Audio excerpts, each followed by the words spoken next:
नमस्कार साथियों,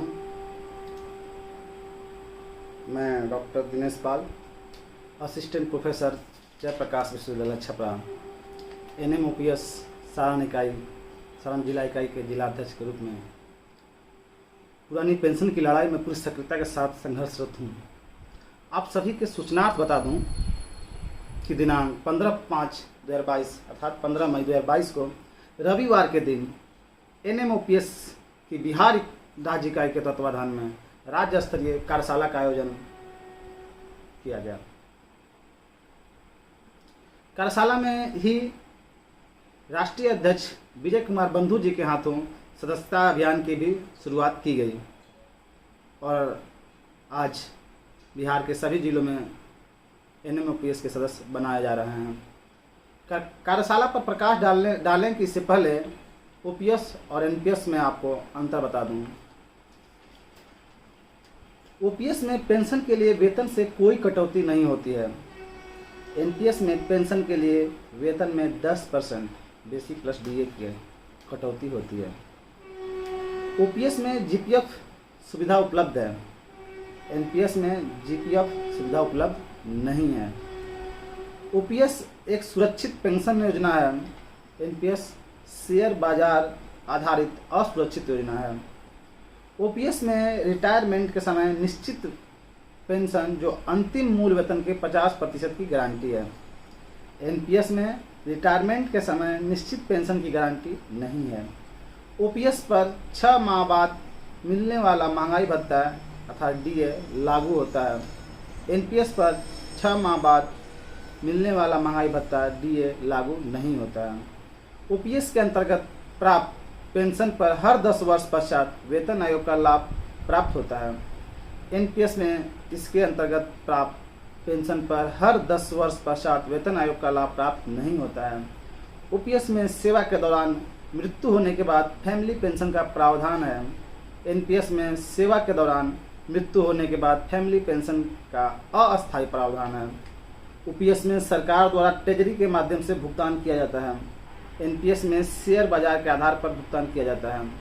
OPS में आयु 80, 85, 90, 95 एवं 100 वर्ष पूर्ण होने पर पेंशन क्रमशः 20%, 30%, 40%, 50% एवं 100% की बढ़ोतरी होती है।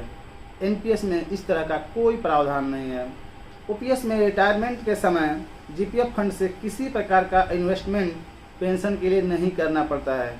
NPS में रिटायरमेंट के समय GPF फंड से किसी प्रकार का इन्वेस्टमेंट पेंशन के लिए करना पड़ता है। OPS में 40% पेंशन कम्यूटेशन का प्रावधान है। NPS में 40% पेंशन कम्यूटेशन का प्रावधान नहीं है।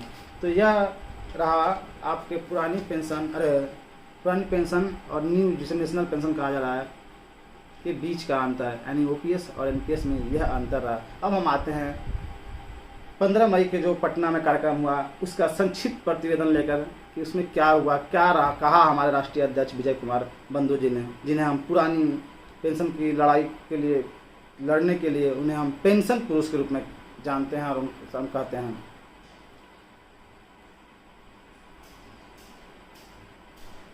राजधानी पटना में जगजीवन राम संसदीय अध्ययन एवं राजनीतिक शोध संस्थान में संरक्षक प्रेमचंद सिन्हा की अध्यक्षता में आयोजित राज्य स्तरीय कार्यशाला में मुख्य अतिथि के रूप में जिला इकाई के पदाधिकारियों को संबोधित करते हुए पेंशन पुरुष विजय कुमार बंधु जी ने कहा कि नई नहीं पुरानी सही। जी हाँ, नई अर्थात नेशनल पेंशन योजना NPS नहीं बल्कि पुरानी पेंशन योजना OPS ही सही है। NPS तो एक तरह से नो पेंशन स्कीम जैसा है। इसलिए मैं केंद्र की मोदी सरकार और बिहार की नीतीश सरकार से मांग करता हूं कि पुरानी पेंशन बहाल करें। क्या हमारी सरकारें अंग्रेजों से भी अधिक अत्याचारी हैं?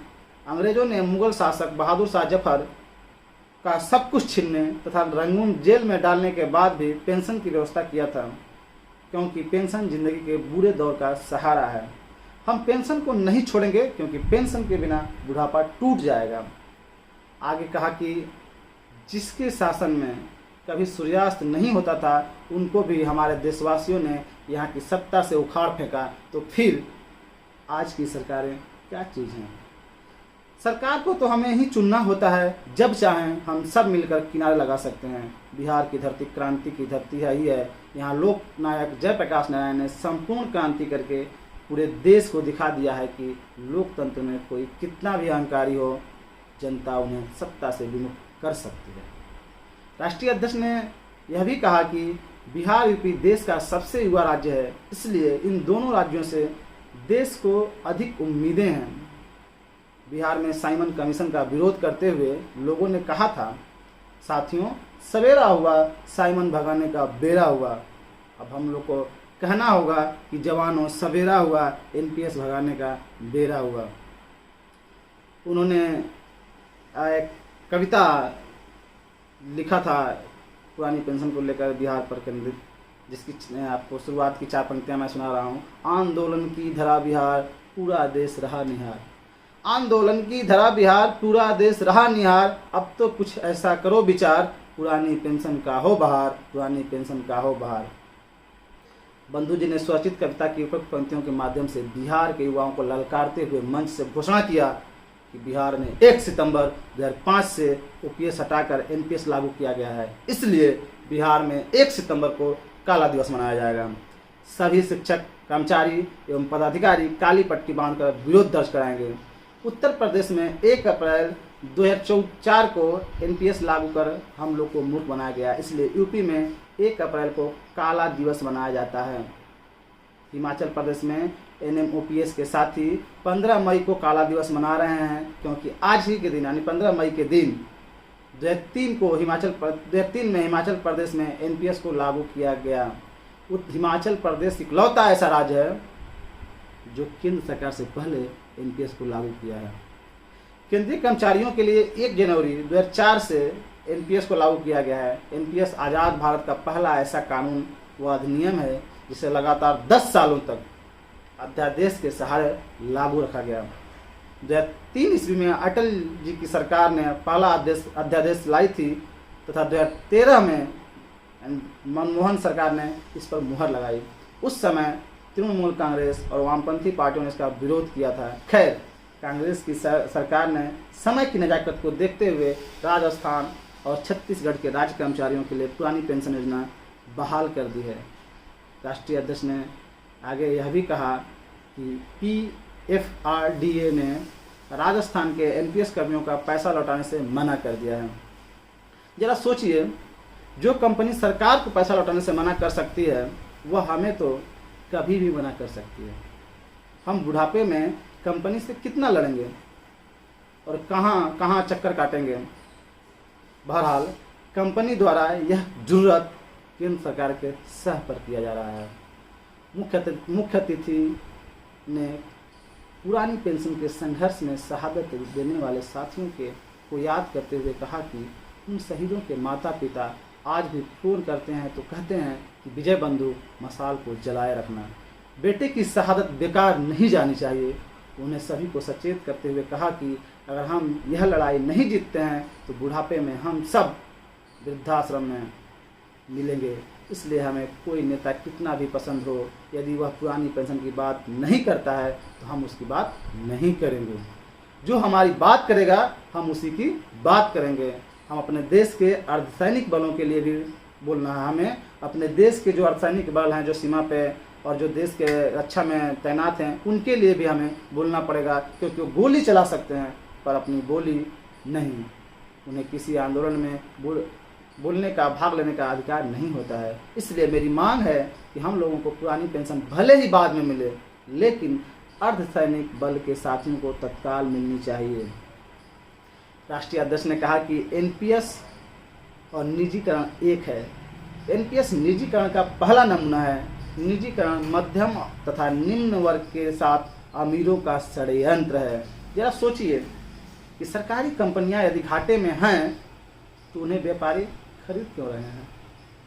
आगाह करते हुए आगे कहा कि यदि नौकरियों का गुजरात मॉडल लागू हो गया तो समझो कि लोग सरकारी नौकरी का नाम ही लेना भूल जाएंगे। उन्होंने गुजरात के कुछ साथियों का उदाहरण दिया कि वहाँ कैसे नौकरी कर रहे हैं, कैसा महसूस कर रहे हैं। उन्होंने कर्मचारियों के अधिकार के साथ साथ कर्तव्यों को ईमानदारी पूर्वक करने के लिए अनुरोध किया, क्योंकि हम जितना ईमानदारी से अपना कर्तव्य करेंगे उतना ही मजबूती के साथ अपने अधिकार की बात भी करेंगे। राष्ट्रीय अध्यक्ष ने राज्य तथा जिला इकाई के पदाधिकारियों को होमवर्क भी दिया। उन्होंने कहा कि NMOPS के लिए प्रतिदिन 2 घंटे सभी को देना होगा। ट्विटर तथा फेसबुक पर सभी को खाता खोलकर सोशल मीडिया पर सक्रिय रहना होगा। 1-2 ट्वीट तथा फेसबुक पोस्ट के साथ साथ लाइक शेयर भी करते रहना होगा और प्रतिदिन कम से कम इस संबंध में 2 लोगों से जरूर बात करें ताकि आपका कारवां बढ़ते चले। मोबाइल को मिसाइल की तरह उपयोग करना है। अभी 3 राज्यों में पुरानी पेंशन योजना बहाल है, लेकिन कुछ ही दिनों में 3-4 और राज्यों में बहाल होने की प्रबल संभावना है। निम्नलिखित शेर के साथ अपनी वाणी को विराम दिया राष्ट्रीय अध्यक्ष ने।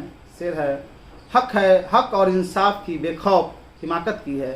हक और इंसाफ की बेखौफ हिमाकत की है। अगर है ये बगावत तो हमने बगावत की है। हाँ, हमने बगावत की है। कार्यशाला में सारण जिला इकाई के जिलाध्यक्ष डॉक्टर दिनेश पाल ने अर्थात मैंने कहा कि बिहार में शीघ्र ही पूरे सदस्यता अभियान शुरू करके प्रखंड तथा पंचायत स्तर तक अपने संगठन को सशक्त कर लेना है, ताकि 2023 में पूरे साल सिर्फ आंदोलन ही करना रहेगा। ऐसे प्रदेश कमेटी ने, प्रदेश कार्यकारिणी ने तय किया कि हमें 2 माह में पूरे बिहार में सदस्यता अभियान पूरा कर लेना है। इसलिए मैं अनुरोध करूंगा अपने बिहार वासियों को, खासकर सारण जिला के साथियों को, जल्द से जल्द सदस्यता अभियान में सहयोग करके इस कार्य को पूरा करें, ताकि हम और मजबूती के साथ लड़ सकें। संगठन के सशक्तिकरण से ही परिवर्तनकारी आंदोलन संभव है। लोकसभा चुनाव 2024 की आचार संहिता से पहले पुरानी पेंशन योजना को बहाल करना ही होगा, वरना 2024 के चुनाव में OPS सबसे बड़ा मुद्दा बनेगा। कल तक जो कहते थे कि पुरानी पेंशन मिलना असंभव है, अब वही लोग कहते हैं कि सरकार को आज नहीं तो कल OPS को बहाल करना ही होगा। कार्यशाला में विशिष्ट अतिथि के रूप में पधारे अटेवा उत्तर प्रदेश के संगठन मंत्री विजय प्रताप यादव ने तो अपने संबोधन के दौरान नीतीश कुमार जी के नाम भोजपुरी गीत गाकर सबको झुमाया और उन्हें कहा, गीत के माध्यम से अनुरोध किया कि पुरानी पेंशन जल्द बिहार में लागू किया जाए। दूसरे विशिष्ट अतिथि उत्तर प्रदेश अटेवा के प्रदेश अध्यक्ष सत्येंद्र कुमार राय ने अपने ओजस्वी वक्तव्य से पदाधिकारियों में ऊर्जा संचार कर दिया है। पदाधिकारियों को एकदम जिंदा बना दिया, जागरूक कर दिया है। सब जी जान से, मन से, तन से लग गए हैं इस मुहिम में। बिहार में नंबर 1 की जिला इकाई अररिया से सबसे ज़्यादा साथी इस कार्यशाला में भाग लेने आए, जिसमें से करीब आधा दर्जन महिलाएं भी थीं। उसी में शामिल रंजू कुमारी ने कहा कि झांसी की रानी बन हमने अपनी नौकरी नियमित कराया है, पुनः झांसी की रानी बन पुरानी पेंशन को बहाल कराएंगे। अररिया के ही जिला टीम से क्रांति कुमारी ने कहा कि हम अपना हक सरकार से छीन कर लेंगे। अरवल के जाकिर ने कहा कि हम सेवानिवृत्त शिक्षक हैं और हमें 2758 रुपया मासिक पेंशन मिलता है। अब आप ही सोच लीजिए यह पेंशन की रकम है या भीख की। प्रयुक्त वक्ताओं के अतिरिक्त राज्याध्यक्ष वरुण पांडे, महासचिव शशि भूषण कुमार, वरीय उपाध्यक्ष अमृत प्रसाद, मुख्य प्रवक्ता संतोष कुमार, डॉक्टर प्रदीप प्रसाद, सीवान जिला अध्यक्ष डॉक्टर पवन कुमार यादव, सुशांत राजेश्वर तिवारी आदि ने भी अपना विचार व्यक्त किया। सारण जिला इकाई से जिला सचिव मुकेश कुमार पांडे, संयुक्त सचिव प्रशांत मिश्रा, डॉक्टर अजय कुमार पाल, डॉक्टर प्रेम कुमार एवं नवीन कुमार आदि ने भी कार्यक्रम में शिरकत किया। कार्यक्रम का संचालन उपाध्यक्ष संजीव तिवारी ने किया। यह रहा 15 मई 2022 का पटना में हुए कार्यशाला का संक्षिप्त प्रतिवेदन। इस प्रतिवेदन के साथ मैं सभी साथियों से जो पुरानी पेंशन से जिन्हें विहीन कर मतलब अलग कर दिया गया, जिन्हें NPS लागू है के अंतर्गत जो नौकरी कर रहे हैं, उन सभी साथियों से मैं अनुरोध करता हूं कि आप इस आंदोलन में, इस मुहिम में हमारे साथ आइए और NMOPS की लड़ाई को मजबूत कीजिए, ताकि हमारी और आने वाली पीढ़ी के लिए पुरानी पेंशन बहाल हो सके। क्योंकि जिस देश में हमारे माननीय लोग, विधायक, सांसद, उन्हें विधायक का अलग, सांसद का अलग अलग तमाम प्रकार के पेंशन का प्रावधान है, वहाँ हम जैसे नौकरी पेशा वाले लोग जो 30 साल 35 साल 25 साल 40 साल तक सरकारी सेवा करते हैं, उन्हें सेवानिवृत्त होने के बाद पेंशन के रूप में झुनझुना थमाया जा रहा है, जो कि नाकाफ़ी है। अगर पुरानी पेंशन को हटाना ही था तो सबके लिए हटा दिए होते, लेकिन राजनेताओं ने अपने लिए रख लिया और कर्मचारियों को दरकिनार कर दिया। तो हमें लड़ाई लड़ना है, पुरानी पेंशन है हक हमारा, और हम लेकर रहेंगे, अपने बुढ़ापे की लाठी को जरूर लेंगे। बस आपका साथ चाहिए। धन्यवाद।